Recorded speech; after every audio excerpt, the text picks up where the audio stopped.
Hello guys, Andrew here. Welcome back to Drew Tutorial. And in this video, I'm going to show you how to pause Windows updates on your Windows 11 computer. So all you have to do guys is simply right click in the Windows icon on your taskbar and go to settings. Once you're inside the settings, look towards the left hand side and click Windows Update.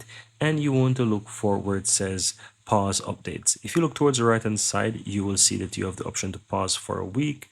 You can go ahead and even click the drop down there and pause for 2 weeks or 3 weeks. So it's really up to you, right? So what you want to do is just select the one of your choice, and you will see that once you click in that, it will say that Windows Update is paused until a certain date. So you can choose the date that you want. And in case you change your mind at any point in time, you can always go back there and just simply go ahead and click resume, and you will see that it's going to check for updates again, and you should have your Windows start updating normally. But for whatever reason, if you need to pause those Windows updates, this is how you actually do it, guys. It's very easy and very simple.